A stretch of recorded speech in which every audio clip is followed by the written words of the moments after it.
بسم اللہ الرحمن الرحیم۔ السلام علیکم۔ امید کرتی ہوں کہ جنت کے پتے ناول کی گزشتہ قسط آپ کو پسند آئی ہوگی۔ ایپیسوڈ 2 دوسری قسط کے ساتھ ہم لوگ حاضر ہیں۔ امید کرتی ہوں کہ آپ کو پسند آئے گی۔ پسند آئے تو شیئر ضرور کیجیے گا اور ہمارے چینل کو سبسکرائب بھی کیجیے گا۔ شکریہ۔ یہ کیا مذاق ہے؟ بھلا خط بھیجنے والے کو کیا معلوم کہ میں اسپانجی جا رہی ہوں؟ خط پر تو ایک روز قبل کی تاریخ لکھی ہوئی تھی، جبکہ قبولیت کی میل تو ابھی 15 منٹ پہلے ملی۔ تو پھر پھول بھیجنے والے کو ایک دن پہلے کیسے پتہ چل گیا؟ اگر زارا کو اس نے خود نہ بتایا ہوتا تو وہ یہی سمجھتی کہ یہ اس کی حرکت ہے۔ یہ خط اسپانجی یونیورسٹی کی طرف سے بھی نہیں آ سکتا، کیونکہ اس پر لوکل کوریئر کی مہر لگی ہوئی تھی۔ پھر کون ہو سکتا ہے؟ کس نے بھیجا ہے یہ؟ وہ پانی کا گلاس وہی سلیب پر رکھ کر بوکے اٹھا کر سوچتی ہوئی اپنے کمرے میں چلی گئی تھی۔ اس نے لاک میں چابی گھمائی۔ گیٹ کے پار سے زارا آتی دکھائی دی۔ وہ دروازہ کھول کر مسکراتی ہوئی سیدھی ہوئی۔ حیا، مجھے تو کوئی میل نہیں ملی۔ زارا نے آدھ کھلے گیٹ کو دیکھا اور اندر قدم رکھا۔ اس کے چہرے پر اداسی تھی۔ کوئی بات نہیں، 1-2 دن میں آ جائے گی یار، فکر مت کرو۔ ہم نے ایک ساتھ ہی اپلائی کیا تھا نا، مجھے آ گئی ہے تو تمہیں بھی آ جائے گی۔ مگر اسکالرشپ کوآرڈینیٹر کے آفس کے باہر جو لسٹ لگی تھی نا، اس میں میرا نام نہیں ہے، اور میرا صرف تمہارا ہے ہمارے ڈپارٹمنٹ میں سے، اور انوائرمنٹل سائنسز کی ایک لڑکی ختیجہ کا ہے۔ مجھے لگتا ہے میرا سلیکشن ہی نہیں ہوا۔ اوہ سیڈ۔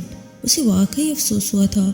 اس کی زارا سے اب بات ہو رہی تھی۔ خیر تم کہیں جا رہی تھی؟ زارا چہرے پر بشاشت لاتے ہوئے بولی۔ ہاں، مارکیٹ ارم کے ساتھ۔ کل داور بھائی کی مہندی کا فنکشن ہے نا، اور لہنگے کے ساتھ کی ہائی ہیلز گم ہو گئی ہیں، شاید کام والی اٹھا کر لے گئی۔ اب نئے جوتے خریدنے پڑیں گے، تم بھی چلو گے ساتھ؟ اس نے گاڑی پر کوہنی ٹکاتے ہوئے کہا۔ وہ ہلکی آسمانی لمبی قمیص اور تنگ چوڑی دار پاجامے میں ملبوس تھی۔ قمیص کا دامن ٹخنوں سے ذرا اوپر تھا، ہم رنگ دوپٹہ گلے میں تھا اور بال کمر پر کھلے تھے۔ ہاں چلو جلدی نکلتے ہیں۔ زارا فوراً تیار ہو گئی اور فرنٹ سیٹ پر جا بیٹھی۔ ابھی ارم کو بھی لینا ہے، حیا نے بیٹھ کر کہا۔ ویسے تمہارے سخت سے تایا ارم کو تمہارے ساتھ جانے کی اجازت کیسے دے دیتے ہیں؟ ارم ان دونوں سے جونیئر تھی اور اس کا ڈپارٹمنٹ بھی دوسرا تھا، سو زارا اس کی زیادہ ملاقات نہیں تھی۔ ان کی سختی صرف اسکارف تک ہے، ایسے ویسے نہیں ہے وہ کار باہر گیٹ پر لے آئی۔ ارم کا گھر زارا کے ہمسائے میں تھا۔ دونوں گھروں کے درمیان کی دیوار میں آنے جانے کا راستہ تھا، لیکن اسے جب بھی ارم کو پک کرنا ہوتا تو وہ اس کے گیٹ پر ہارن کیا کرتی تھی۔ اب بھی زور سے ہارن دیا تو چند لمحوں میں ارم باہر آ گئی۔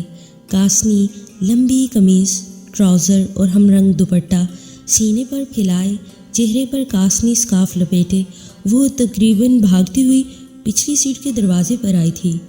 ہیلو حیا۔ ہیلو زارا، وہ چہکتی ہوئی کہہ کر بیٹھی اور دروازہ بند کیا۔ حیا کے ساتھ آؤٹنگ کے پروگرام پر وہ یوں ہی خوش ہوا کرتی تھی۔ کیسی ہو ارم؟ تم سے تو اب ملاقات ہی نہیں ہوتی۔ اس نے رخ موڑ کر اس کو دیکھا۔ ایکچولی آپ کا ڈپارٹمنٹ دور پڑتا ہے تبھی، اور ہاں حیا بتا رہی تھی کہ آپ لوگوں کا ترکی میں سلیکشن ہو گیا ہے۔ ارے نہیں، میں سلیکٹ نہیں ہوئی۔ حیا ہو گئی ہے۔ خیر اسی میں کوئی بہتری ہوگی۔ تم نے اپلائی نہیں کیا تھا؟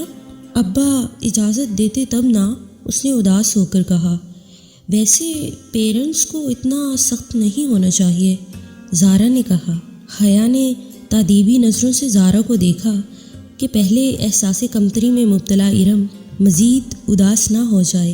ابا بھی پتہ نہیں اتنے سخت کیوں ہیں، گرمی میں اسکارف لینا اتنا آسان تو نہیں ہے، اور پھر کل مہندی کے لہنگے کی بھی آدھی آستین رکھنے نہیں دی۔ حیا کی بھی تو آدھی آستین ہے، مگر ابا ذرا بھی سلمان چچا جیسے نہیں ہیں۔ ارم تمہیں آج کیا لینا ہے؟ میں نے تو جوتے لینے ہیں، اس نے کوفت چھپاتے ہوئے بات کو بدلا۔ ارم ہر وقت یہی رونا روتی رہتی تھی۔ چوڑیاں لینی ہیں، مگر پوری آستین کے بلاؤز کے ساتھ چوڑیاں اچھی کہاں لگیں گی؟ وہ منہ بسورے پھر سے شروع ہونے لگی تو حیا نے کیس پلیئر آن کر دیا۔ عاطف اسلم کا گانا پوری آواز میں گونجنے لگا تو ایرم کو چپ ہونا پڑا۔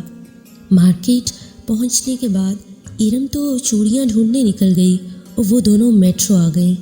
یہ گولڈن والا جو تیسرے نمبر پر رکھا ہے، ذرا وہ دکھائیں۔ بہت دیر بعد ایک اونچی ہیل اس کی نظر میں جچی تھی۔ یہ والا میم، سیلس مین نے جوتا نکال کر اس کے سامنے کیا۔ وہ زمین پر پنجوں کے بل بیٹھا تھا اور وہ دونوں کاؤچ پر بیٹھی تھیں۔ پہنا تو میم، بہت مؤدب اور شائستہ لہجے میں سیلس مین نے مسکرا کر پوچھا۔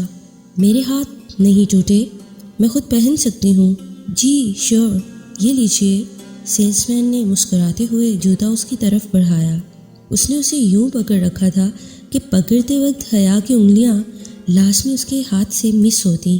سامنے رکھ دو، میں اٹھا لوں گی۔ اس کے روکھے انداز پر سیلس مین نے گنگناتے ہوئے جوتا سامنے رکھ دیا۔ پھر بل کی ادائیگی کے بعد کاؤنٹر پر کھڑے لڑکے نے بقیہ رقم اس کی طرف بڑھائی تو حیا نے دیکھا کہ پیسوں کے اوپر 5 کا سکہ رکھا ہوا ہے اور لڑکے نے سکہ یوں پکڑ رکھا تھا جیسے سیلس مین نے جوتا۔ شکریہ۔ حیا نے نوٹوں کو کنارے سے پکڑ کر کھینچا تو سکہ لڑکے کے ہاتھ میں ہی رہ گیا۔ میم، آپ کا سکہ، لڑکے نے فاتحانہ مسکراتے ہوئے کہا کہ اب تو لازمی پکڑے گی اور یہ سامنے پڑے صدقے کے باکس میں ڈال دو۔ وہ بے نیازی سے شاپر تھامے پلٹی تو زارا نے بے اختیار کہکا لگایا۔ اس لڑکے کی شکل دیکھنے والی تھی حیا۔ دل کر رہا تھا اس کی شکل پر شاپ میں پڑے سارے جوتے مار دوں۔ پتہ نہیں ہماری ذہنیت کب بدلے گی۔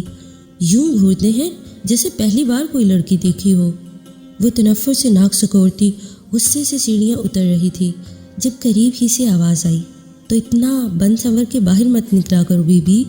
وہ چونک کر آخری سیڑھی پر ہی رک گئی۔